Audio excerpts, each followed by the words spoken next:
All right, we are in chapter 28, which deals with discrete distribution of discrete variables. We are out of the calculus for now, but obviously we'll have to review that before we get ready for the papers. So we're going to talk about statistics, and that's where discrete variables falls as far as a category goes. This section is a pretty easy discussion. It's just distinguishing between discrete variables and continuous variables, which will be the next chapter.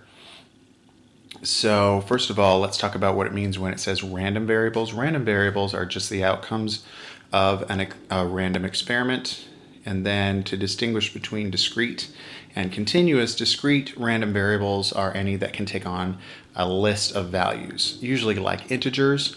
And I've given a couple of examples, bowling scores, number of legs on an animal.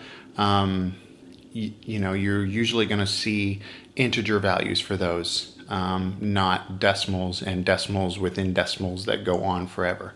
So that's what discrete is. Continuous, on the other hand, is a variable that can take on a range of values, like the heights of people. Usually you could round for heights of people, but we all know that there's an actual range of values that of heights of people or distance traveled, that kind of thing. That would be an example of a continuous variable, where your variable can take on values that are within a range of x's. So, for example, we're going to look at 3 coins that are being flipped. The random variable x is representing the number of heads that show up after you do that.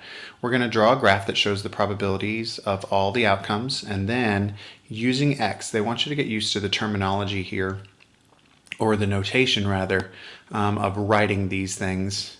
So first, let's look at the graph. This graph shows that the probability of having 0 heads would be 0.5. The probability of having 1 head showing is 0.375. 2 heads, same thing, 0.375. And then the probability of 3 heads is 0.125 again. All right, so doing the second part of the question, describing x being the event where there is only 1 head showing, that would be just x equals 1. And the probability of at least 1 head showing would be x can take on values of 1, 2, or 3. So a very simple concept for this first section in chapter 28. But if you do have questions, please let me know, and I will see you tomorrow.